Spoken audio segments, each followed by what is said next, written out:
Did it work that time? Yeah, best way to start a topic of mistakes is with a mistake. Hey, hey. We all make them. We all learn from them. Um, so yes, today's topic is mistakes, and we started the StreamYard out with not starting the recording on time. So I think we had to redo it. I'm not entirely sure if we will keep the um, I don't know, blooper reel or not. Um, maybe we will. Who knows? Um, But anyways, we are here. We are actually pre-recording this, as you can see at the top of the screen, because unfortunately I will not be around on Thursday. So we're pre-recording this so that we keep up with our schedule for Thursdays. There is nothing unfortunate about it. She is going to be on a cruise. Do not let her fool you while you are sitting in your office watching this video. She is sunbathing. Yes, that is the goal. That is the goal. I will be on a cruise Thursday through Monday. So I will not be able to go live though on this. So that's why we're recording. And today's topic is mistakes. And I think this could be a series of 12 months worth of topics if we broke it all down into it. Um, but we made a joke starting this that we made a mistake, the blooper reel, for lack of better terms. If I told you how many times I had to restart a recording because of a blooper reel, I probably would have more bloopers than I would actual videos, especially because I do a lot of them for courses too. And they have to be perfect, when you submit them for class, well, as perfect as you can get them. Um, but in the real world, nobody is perfect, right? Exactly. Well, and so the reason why we picked mistakes was because if you catch the rare pre-order for last week, you will find that I misspelled business, but also we're defining what TKN is. Yeah. And we have key members, which is capital K, EY, capital M members, right? Um, but when I did key architects last week, I had a hyphen between it Mm. because Sarah and I are the key architects of TKN, but if I'm not hyphenating key members, then we don't need to hyphenate key architects. So that was one of the small things, but the biggest thing that I caught was business. I type business all day, every day, and everybody who text messages me will know that I put I before S. Never, ever, always. Always, always, always. But part of it is, I think, and I think everyone will understand this. Um, when you do something over and over and over again, your mind is actually working quicker than your hands are in that regard. So you know how to spell business. You're just going so quickly that you're like, oh, I know how to spell business, but then your hands just went a little bit, you know, slower in a sense than your mind was working. But it's the same concept of why you want people to review things for you, even if it's something you've created numerous times before, right? And if it's Um, small. even if it's small. But I go back to right now, I have, homework in my head. But when I'm writing a paper, after I've read that paper 10 times, right, for me to find all the errors, I'm never going to find all the errors because my mind has already skipped over a misspelling. My mind has already skipped over a sentence that doesn't sound right. And you need a fresh eye on that. And when you're creating things for the masses, right? You're putting something out on social media, it's even more important to do that. To have somebody just look, does this look right? Do the colors look right? Have I spelled anything? Is something falling off the page when I send it to somebody else and I didn't notice it in Canva? Um, there's a variety of reasons to have somebody look at something. Yeah. And consistency, and I mean, me catching the spelling mistake was so we want to keep brand on point, and we're going to highlight Sophia Davis. If you guys didn't see that on Tuesday, Sophia Rigo. I'm Sarah Rigo, Davis. Sarah Davis. All the things, see? But if you didn't catch it on Tuesday, which is ironically in a few hours, but but 2 days ago, Right. if you didn't catch that, go watch that video. We're highlighting one of our key members, Sophia Rigo, and she is one of my favorite people, even though I can't get her name right now. But I was keeping brand consistency, copied our intro, and then added her pages to the intro. So the brand consistency is there for TKN. And Hmm. then I got to the last page and I was like, hey, there's a squiggly line that I apparently missed. So I had to redo the things. Going back to look at your work is a good thing. Now, remember though, if you're a perfectionist, sometimes it is good and let it be, right? Once you've double checked it, once you've had somebody else double check it, leave it alone because you can overthink. Just like today, when I started our recording, I was like, oh, well, we don't have to wait for the live glitch. So I'll give it 3 seconds and then I'll start the recording. And I waited way too long because I don't know how to count to 3. And so we had to restart the beginning. So you can overthink things and cause mistakes, and you can underthink things because you do it every day and you miss the squiggly line. So just it's okay. And it's okay to admit to those faults. I can't spell. I know Sarah said if you know how to spell business, then you know how to spell it. And yes, that's one of the words I do know how to spell, but I have to double check all of my spelling in anything that I do because I, for some reason, just I I can't grasp it all the time. And mostly it's because of the phonetics. I really want those phonics to be different. That's funny. Um, so with this, I think I have like kind of 3 things that have popped into my head. One, if you post something, and I'm just focusing on social media here for a second. If you post something and it has an error in it, as long as it's not someone's actual name or actual company, right? Like if you spelled this wrong or you spelled business wrong, don't change it. Let it be.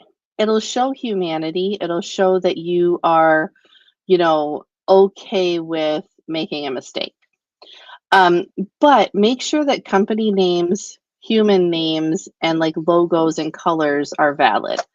Um, and I think that's important. But you need to give yourself, and I hate the word. It's a word that's been overused way too many times. But you have to give yourself grace to make mistakes.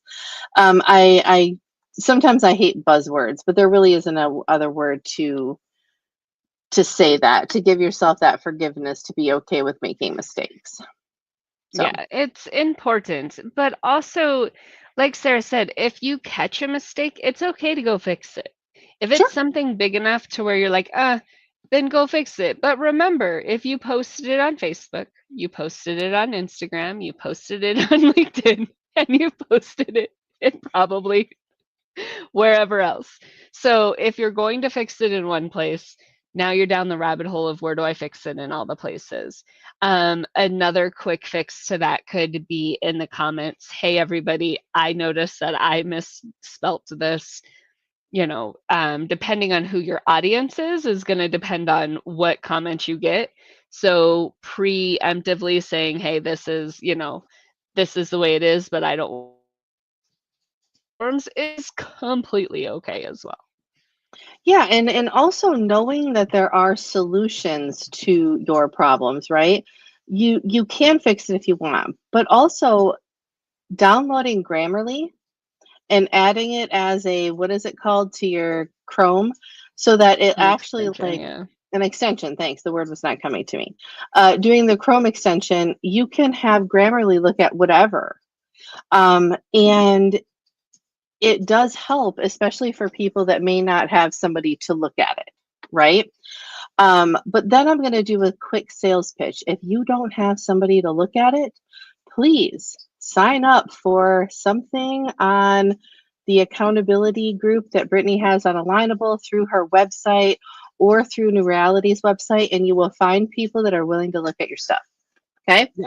So if you don't have somebody and you're creating things, find a group of people that you can throw things out at to look at.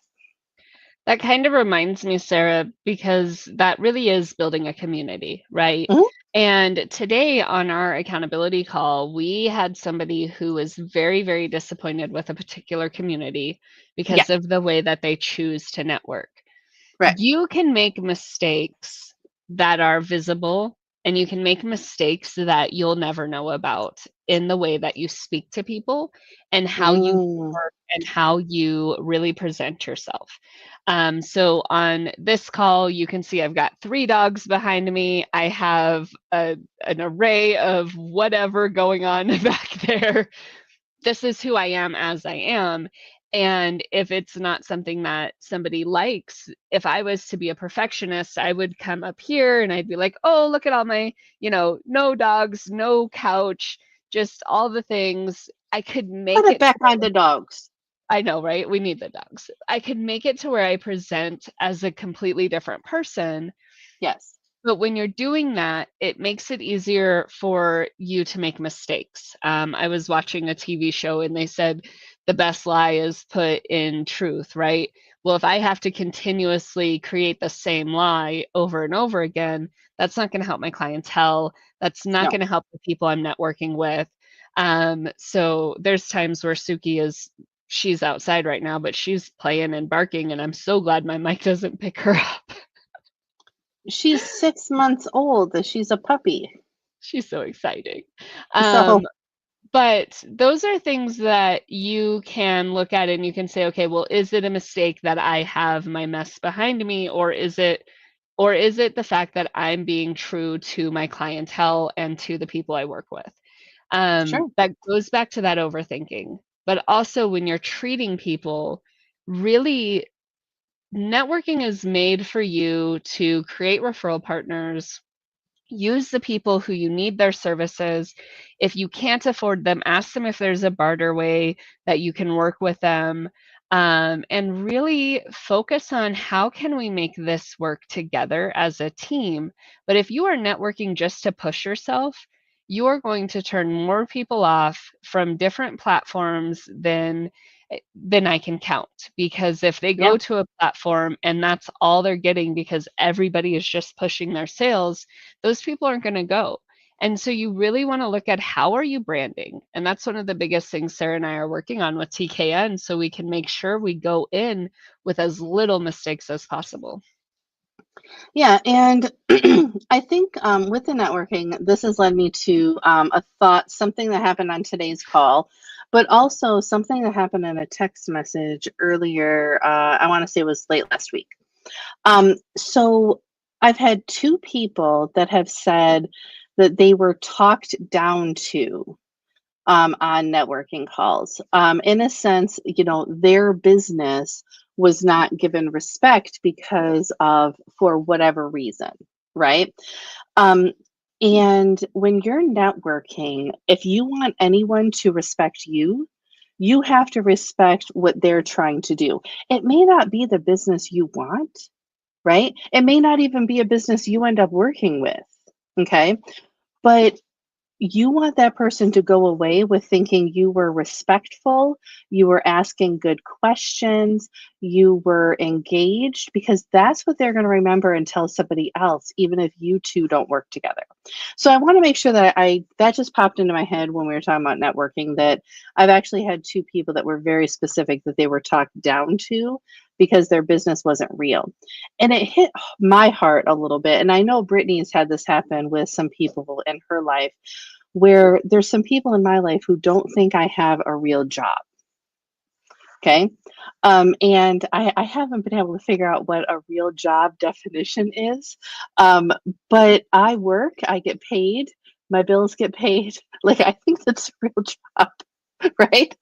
Um, but be careful of how you talk to people. And I'll let Brittany give her perspective on that. Yeah, when you have entrepreneurs or MLMs have to face this all the time, moms who are Yeah. trying to push pampered chef, right? They're Hmm. a mother trying to raise children, trying to have an income that they can work around their schedule. And if you don't have the pizza stone, you should go buy one. So I shush. know. Exactly. Or the ice cream scoop. I love the ice cream Oh, scoop. the ice cream scoop, sure. But I've always like I don't even sell it. And I'm like, get the pizza stone. It's like amazing. I need 5 of those, please. Thank you. So No, and I used to sell them. I love Pampered Chef. But when you're looking at somebody and you're looking at their job, I think one of the examples today was I'm a woman and I keep getting stuck with men who degrade me. And I had that happen a while ago where we were locked in a room with somebody and we figured out that like sometimes depending on how the networking goes depends on, the safety of the people. But when you're looking at how you approach people, one of the biggest things in accountability is that I have to reinforce people that they're business owners, that yeah, they created a business based off of their knowledge. We make the reference all the time of you can go to a basic 1 month, 1 week training to get certified in something, yeah. or you can literally research, live your life inside of it, have that knowledge, build that knowledge with other people, and see what that looks like. I'm an accountability business coach, and I'm literally flying out of town to go help hands on a client that I helped over online. I helped them, we built a system.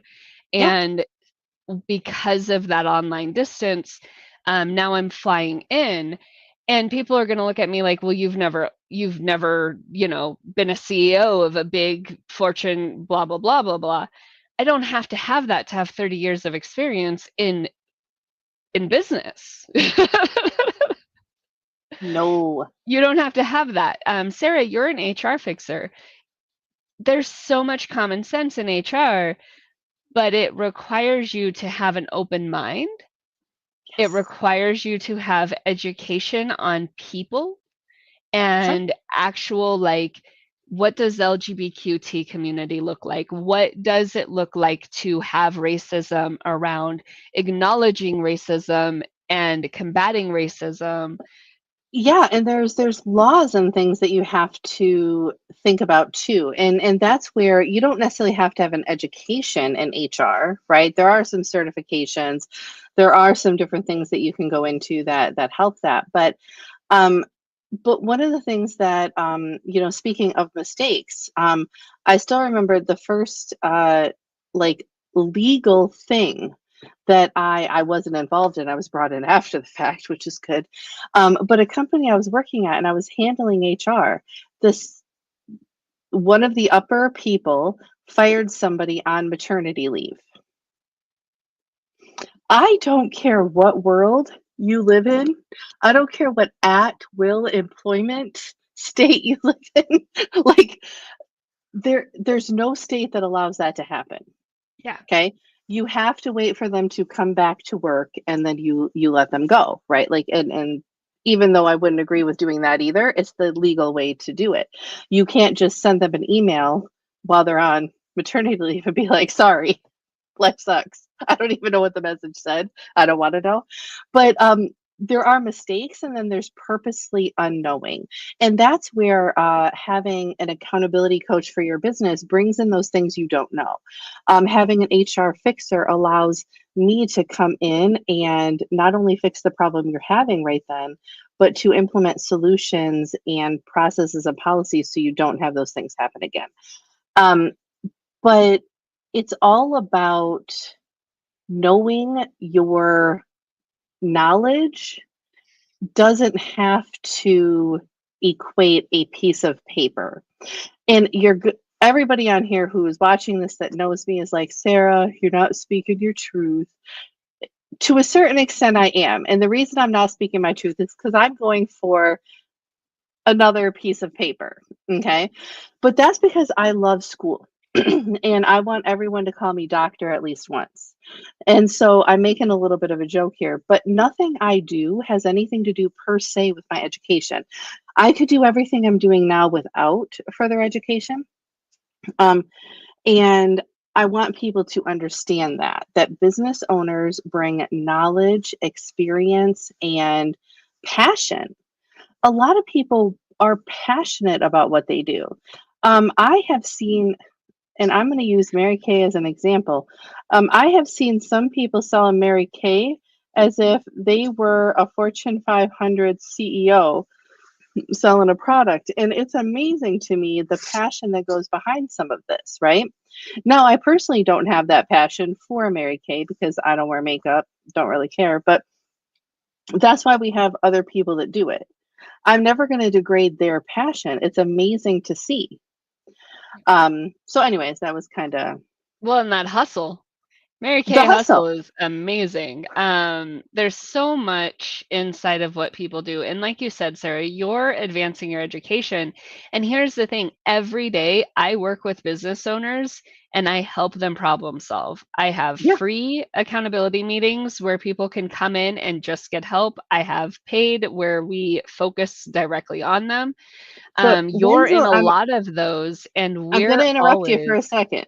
When's the last time you've held somebody accountable in any of your meetings and any of your one-on-ones in any of the businesses you worked with where you were like, "Oh yeah, your problem would be solved with another certificate?"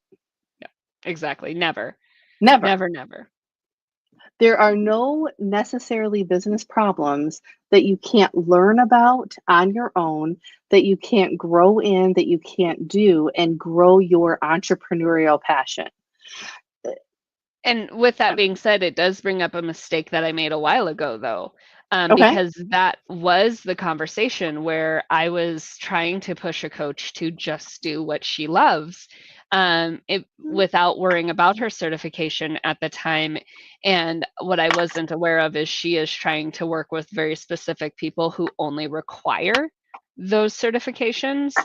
So Sure. I was a little bit, but that doesn't mean that today, right now, she can't do things with other people who don't have those requirements. She doesn't mean she can't get in and start working and get hands-on until she gets that. But that also brings into question of why do we require some of these things, right? We require a Yeah.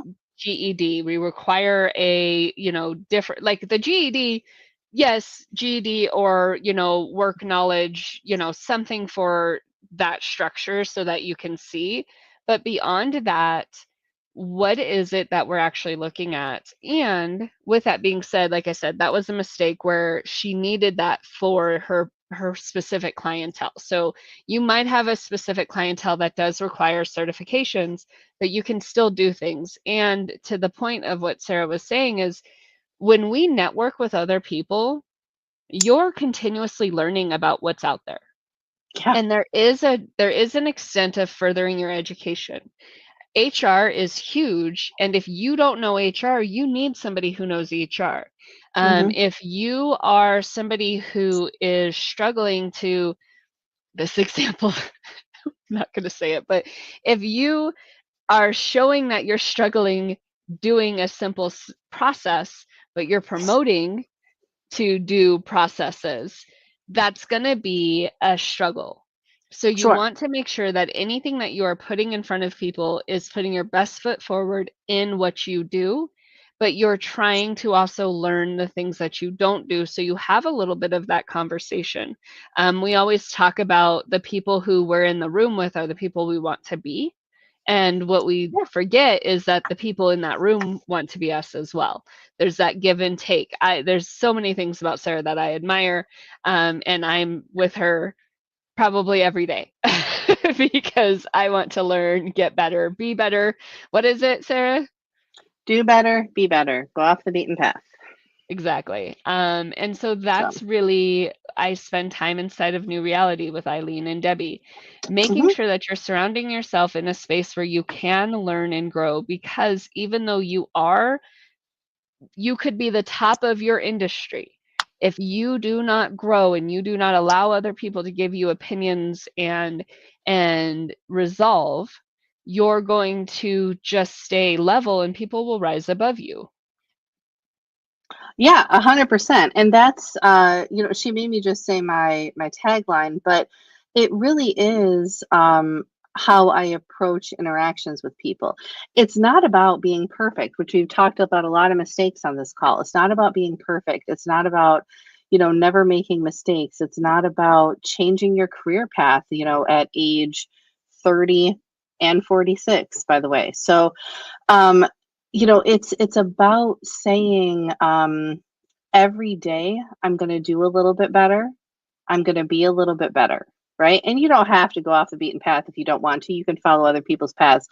But in a sense, you'll be kind of lying to yourself, because when you even follow somebody else's path, you're taking your own, because you're going to be tweaking it. You're going to be making it fit your company, your business, your passion. But if you focus every day on just doing a little bit better and being a little bit better, I want you to imagine what could happen in the world. Exactly. So mistakes don't create who you are, No. and they do not form any part of what you are. And so I think, we were talking about people are going to make comments. Let them. Hmm. People are going to say things. I have people who won't text me because of how busy I am and if I'm texting you from my phone, my thumbs and my phone and my spelling, all of those things, they create a whole different language. And there's certain people that won't talk to me. They're not as close to me as the people who understand that I'm doing 100 things at one time. Right. And it's okay, because your mistakes and who you are as you are will bring in the people who support you in the way of who you are as you are. And that's a very important thing to be a part of. It is. It is 100%. And I think that we have come to kind of a good possible ending to this conversation. So I will do my spiel, and then I'll let Brittany round us out. So my name is Sarah. As mentioned before, I'm an HR fixer. So I fix problems for established companies that don't have the ability or the capacity to fix them at that time. And I help new businesses or early businesses set up their HR processes and policies. I love working with people, and I think it is great that you guys are watching this, and I hope that you watch us every Thursday going forward on the Keystone Network. I am Brittany. I'm an accountability business coach. Biz Storming is my business. It's one of my passions is to help other people. And I really help business owners who are sitting stagnant. They're stuck. They're just starting out. I help them really find the goals, the big idea of where do I want to be, and then help them get to where they want to be. When you're by yourself doing it alone, it's difficult. And so I'm that counterpart that can help. You guys are all watching the Keystone Network, and the Keystone Network was built from a desire to be a part of something bigger that supports, uplifts, and allows the world to access small businesses of all types. Please join us. We have an amazing we have a cocktail hour next week, and we have a midday mixer and a cocktail hour in December, where we will talk about how we can highlight everybody, and everybody gets to network and really just be in a relaxed kind of situation. So we look forward to seeing you all. Please join us on everything. Have a great day. And I have to be ready for this part. So I forgot to click brand. Everybody, have a great day. Mistakes happen.